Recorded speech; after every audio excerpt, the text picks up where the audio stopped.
Test 4. You will hear a number of different recordings, and you will have to answer questions on what you hear. There will be time for you to read the instructions and questions, and you will have a chance to check your work. All the recordings will be played once only. The test is in 4 sections. At the end of the real test, you will be given 10 minutes to transfer your answers to an answer sheet. Now turn to Section 1. Section 1. You will hear a conversation between an optometrist and a patient who has come for an eye test. First, you have some time to look at questions 1 to 6.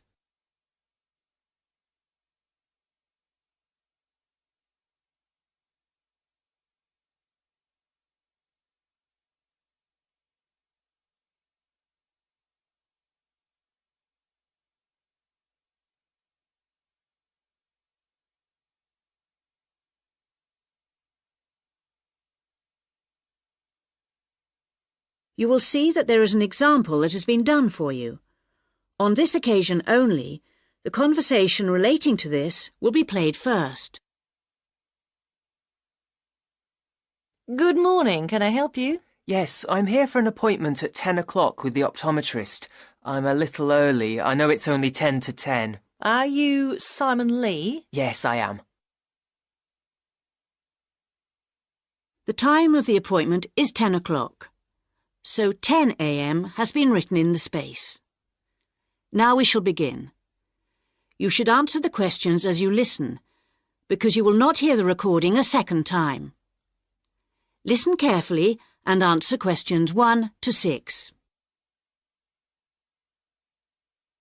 Good morning. Can I help you? Yes, I'm here for an appointment at 10 o'clock with the optometrist.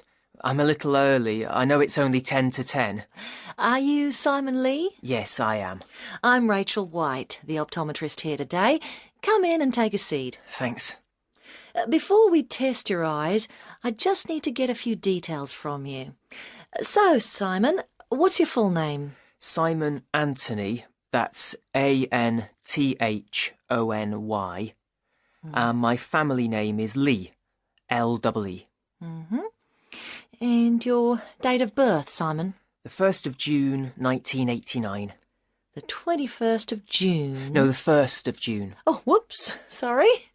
1989. Ah, same year my son was born. What's your current address? I'm living at a hall of residence. Which one? At University Hall, not far from here, in Adams Terrace. University Hall. And do you have any medical insurance? Yes, I'm fully covered. And who are you insured with? I'm with Health for Life. Healthy Life. No, people always get that wrong. It's Health for Life. They're part of some big insurance company. Good. Now, Simon, have you ever had your eyes tested before? Yes, once, but not recently. It was when I was still at school. So, roughly when would that have been? Probably around September 2007. No, on second thoughts, it must have been the year before. September 2006. And my eyesight was fine then. But you're having a little difficulty now, are you? Well, yes. Since I started at university, I've been having difficulty with distance vision. I can't always see things in the distance. Well, let's have a look. Now, I'm just going to cover your left eye. Yeah. Can you read the top line? Yes. RBQS.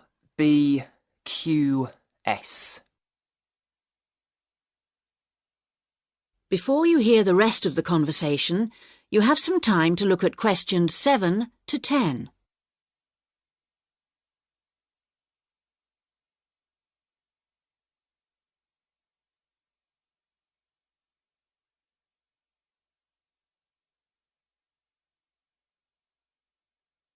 Now listen and answer questions 7 to 10.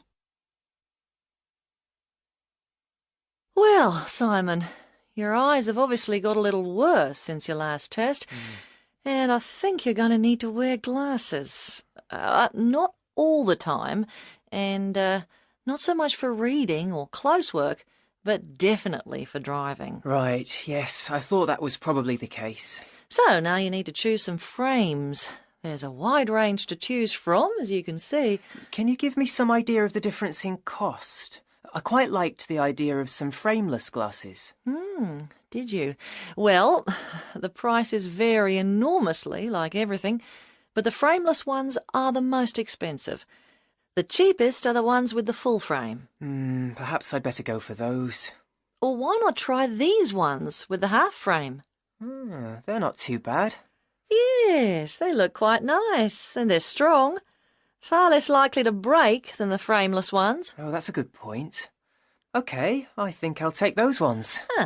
If you pop back next Monday, I should have them ready for you, and you can pay for them when you pick them up. Thanks very much. Can I pay by credit card? You can, but there'll be a slight charge if you do that. Right, I'll pay by cash then, if you don't mind. No problem. Cash, credit card, debit card, all the same to us. See you on Monday. That is the end of section 1. You now have half a minute to check your answers.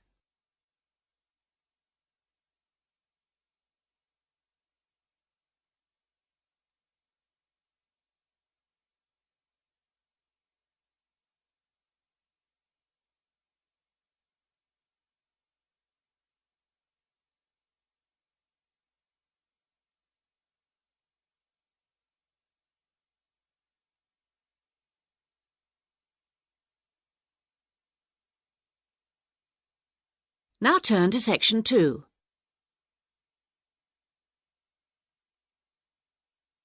Section 2. You will hear an extract from an audio guide to the Taj Mahal. First, you have some time to look at questions 11 to 16.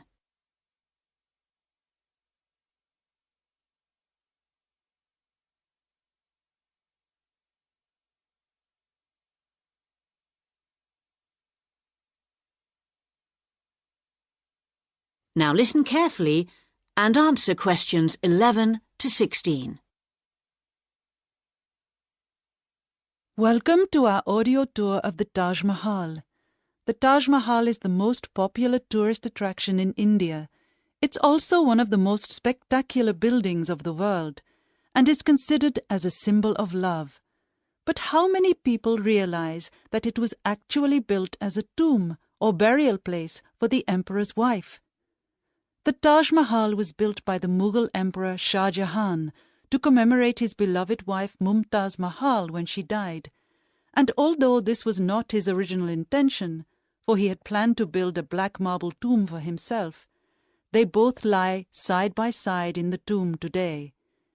Emperor Shah Jahan's two greatest passions were architecture and jewelry, and both are represented here in all their splendor.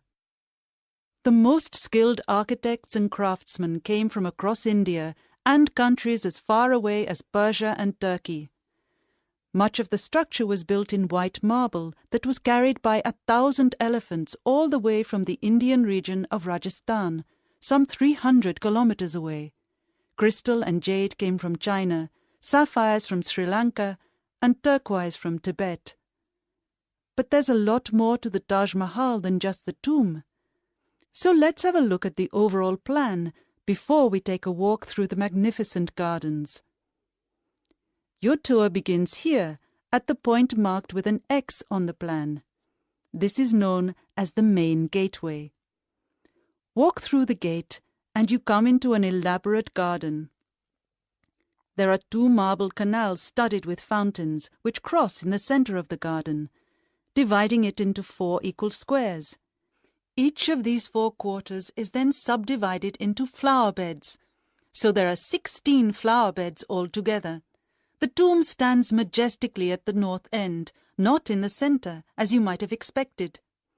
Instead, at the center of the garden, halfway between the tomb and the gateway, there's a raised pond which provides a reflection of the Taj Mahal. It's a magnificent sight. On either side of the tomb, there are buildings made of red sandstone. The one to the west, to the left on our plan, is a mosque. It faces towards Mecca and is used for prayer. On the east side of the Taj is a building known as the Rest House. It's like the twin of the mosque, but because it faces away from Mecca, it was never used for prayer. Before you hear the rest of the guide, you have some time to look at questions 17 to 20.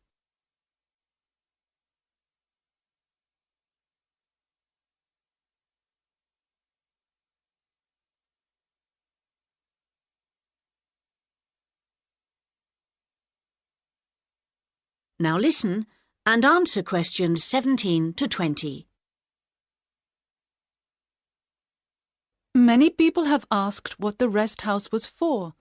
Was it a place for pilgrims to stay? Was it a meeting hall of some kind? Perhaps the most likely answer to this question is that its purpose is purely aesthetic, to act as a visual balance for the mosque and preserve the symmetry of the design of the whole complex. Let's have a look at some of the engineering features of the garden. For one thing, they require a constant supply of running water. When it was built, water was drawn from the river manually, using an elaborate rope and bucket system, pulled by a team of bullocks. The water was then brought through a broad water channel and held in a number of supply tanks. These tanks were at varying heights off the ground and were ingeniously designed to store the very large amounts of water required. Using an elaborate system of underground pipes, the water was then distributed from the supply tanks to each of the fountains. To ensure that the water pressure was the same throughout the garden, there was a copper pot under each fountain connected to the water supply. It was undoubtedly a brilliant system. That is the end of section 2. You now have half a minute to check your answers.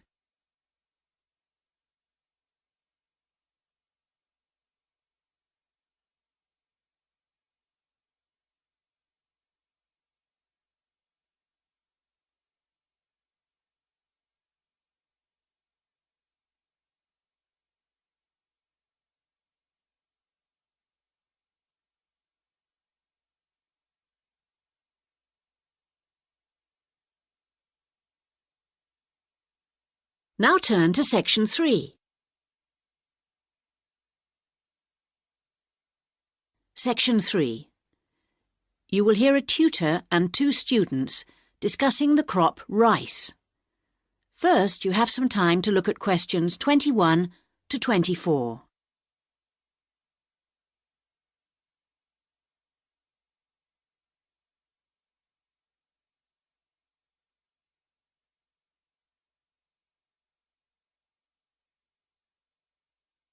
Now listen carefully and answer questions 21 to 24. Good morning, everyone.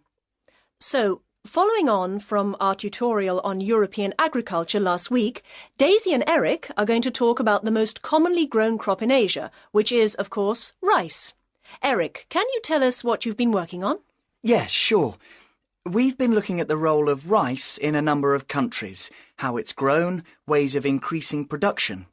As I'm sure you know, rice is the staple diet throughout Asia and, in fact, 90% of the world's rice is grown and eaten there. Daisy's got some background on that. Well, rice was originally a wild plant which started out in the tropical regions of Asia. But there are literally hundreds of varieties today, and each with different qualities. For instance, one will survive floods, while another will grow in relatively dry conditions. A third has a really lovely smell. But wherever it grows, rice needs a lot of water. What do you mean by a lot? Well, it takes about 5,000 litres to get a kilogram of rice. This can be supplied either naturally or by irrigation. And as most rice-growing countries suffer from unpredictable weather, including drought, water management really is the key. Research has become so important now that each rice-growing country in Asia has its own research institute. Whether we're talking about Japan, China or Bangladesh, and they're all coordinated by a group in the Philippines called the International Rice Research Institute. Interesting. Bangladesh, for instance, has been successfully using different rice varieties and fertilizers for 30 years. But because it's such a flat delta country, it's very difficult for the water to drain away after the monsoon season. So they need to find special rice crops that can survive the floods. And with global warming, the situation is more urgent than ever. Before you hear the rest of the discussion, you have some time to look at questions 25 to 30.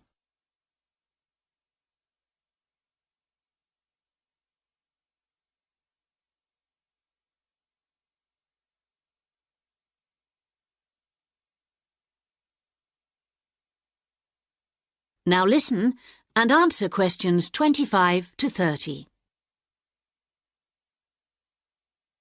Now I'd like to move on to our comparative study.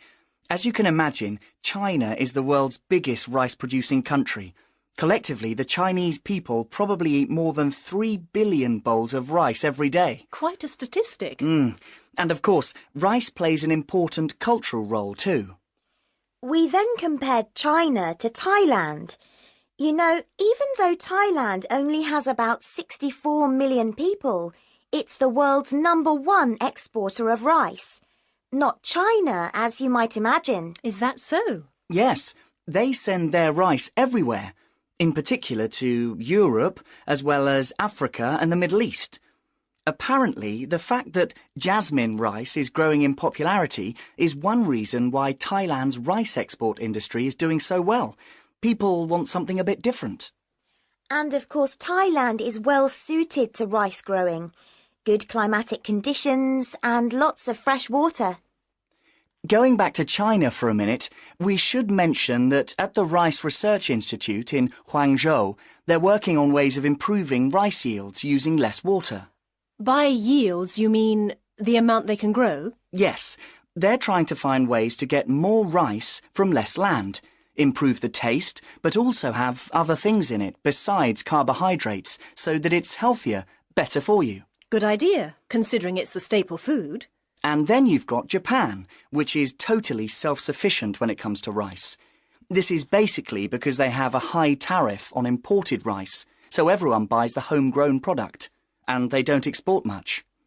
Yes, but, you know, even though rice is a kind of sacred crop there, consumption is only half what it was in the 1960s.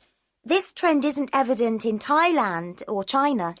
Interesting that you mentioned how rice is almost sacred in Japan, because I believe in Thailand it also plays an important cultural role. Absolutely. They have the royal ploughing ceremony every year, which the king always attends, and he actually scatters a new stock of seed to the farmers, who pour into Bangkok for the event. What about the global interest in organic farming? Is there such a thing as organically grown rice? Yes, indeed. And the Japanese are getting quite a taste for it, apparently. There's an experimental farm near the city of Akita in the Japanese rice belt, famous for its sake, by the way, which has pioneered organic rice production, and now it's sold all across the country. It's a bit like the recent popularity of jasmine rice in Thailand, but that's for the export market, of course. Interesting how attitudes change, isn't it? That is the end of section 3. You now have half a minute to check your answers.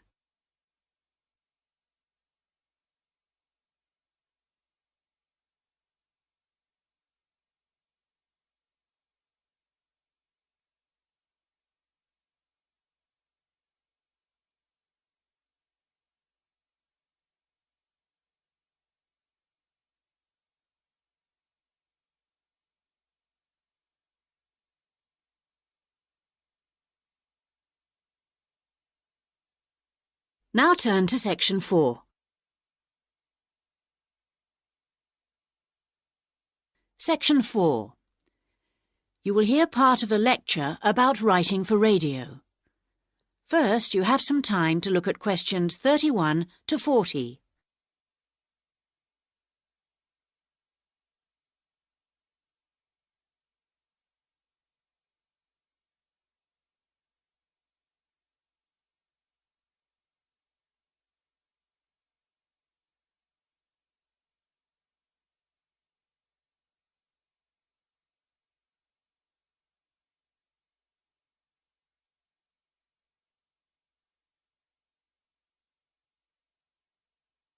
Now listen carefully and answer questions 31 to 40. We're going to move on today to look at some of the key principles of writing for radio. Of course, the main thing that you have to remember is that a radio script is not written to be read, but to be spoken and heard. Now, putting this into practice is more difficult than it seems, because writing as we speak involves abandoning many of the normal rules of writing that have been taught to us from an early age. This is because we need to concentrate on how the piece sounds. Written words convey information, but they don't convey the full meaning of what you want to say. They don't tell you what to emphasise, what speed something should be read at, or where the pauses should come. So these have to be indicated in a script. Whatever is said on radio, whether it's a link to a magazine programme, a film review, or even a voice piece in the news, needs to sound as if it's coming from the mind of the speaker, almost like part of a conversation, rather than something that's being read. Before you begin to write, it's a good idea to know who you're talking to visualise a typical member of the radio station's audience. If you're writing a film review for a local audience, for example, think about how you'd tell your grandmother about the film. Or if you're reviewing a pop concert, think about how you tell your friend about the band. The words have much more impact if each person feels they're being spoken to directly. So your tone needs to be informal. Rather than using impersonal words like listeners or the audience, you can make it more informal. Include them in what you're saying by referring to us and we. Once you know who you're talking to, the next thing is to work out what you're going to say. Don't forget that the person listening to you has no opportunity to ask questions. And in the same way, you can't repeat what you've just said. For these reasons, it's important that your script is logical and progresses smoothly. Too many facts too close together will cause confusion, so space them out evenly. The best scripts allow listeners to visualise what you're describing. For example, instead of giving the physical dimensions of a field, describe it as being the size of, say, a football pitch. If you're talking about a tall building, relate it to perhaps a 10-storey block of flats. Now, all scripts need something that will grab the attention of the listener. You need something that'll make them say, "Hey, I want to stop and listen to this." So the first sentence has to do this for you. It needs to be intriguing, interesting, and then it needs to be backed up by a second sentence that explains what you're talking about. The last sentence should also give your listeners food for thought and can be in the form of a question or a statement that sums up the item. After you've finished your script, you need to polish it up. And the most effective method of doing this is by reading it aloud. This also helps you to avoid tongue twisters or words that you might find awkward to pronounce. That is the end of section 4. You now have half a minute to check your answers.